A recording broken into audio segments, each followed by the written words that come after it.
So Steve, you know what an Anglophile I am. We featured a lot of great British comics over the years, but today's legends are truly special. Couldn't agree more, Randy.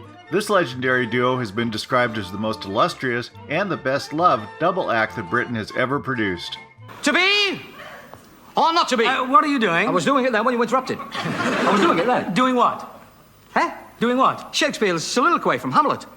It should be the other way round. It's these tights. There's nothing I can do about that. I'm Steve McClellan.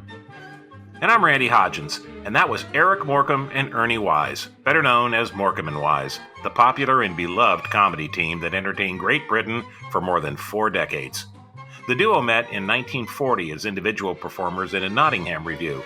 At the suggestion of Eric's mother, Sadie, they worked on a double act, and the rest was history. After World War II, they reunited, performing live in theaters before making the transition first to radio and eventually television in 1954. Early shows were not well received as they had little control over their content. By 1961, however, they began their long-running TV partnership, which lasted for more than 20 years. Here's Morecambe and Wise with singer Tom Jones. There's nothing formal about us. Well, no, it's just the last time that we met, I called you Mr. Wise and you Mr. Morecambe. I don't remember this. When When was that? When I asked you for your autographs. Oh, yeah. I was only 10 at the time. Get him off, he's done enough. Morecambe and Wise were essentially a song and dance comedy team, with both Eric and Ernie capable of playing both the comic and straight man roles. During their heyday, from the late 60s to the early 80s, most of their material was written by Eddie Braben, who also worked for David Frost and Ronnie Corbett. Here's a classic sketch with Eric, Ernie, and composer Andre Previn. Now, you hope, sir, that you understand all these squiggly lines? I think so. Oh, good. I think so, yes. Because the reason I ask is, the second movement is most important to me. Right. You see, in the second movement, not too heavy on the banjos. Oh, no. No banjo, keep it down. No. What's that?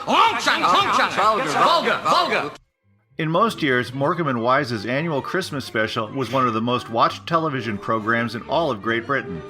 Head writer Eddie Braben once said that many people actually judge the quality of the Christmas experience itself on the quality of the Morecambe and Wise Christmas special. Eric Morecambe died tragically of a heart attack in 1984 at the age of 58, which ended the duo's partnership. Their influence, though, lives on in British comedians such as Ben Elton, Stephen Fry, and Hugh Laurie. Here are the boys one more time singing one of their most memorable numbers. We get along so easily, don't you agree?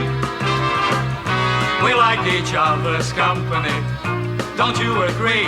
When you stop to consider how close we have grown, you know that we couldn't make it alone.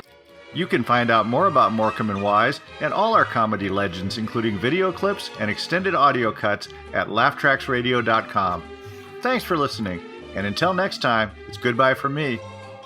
And it's goodbye from him. Goodbye, everybody.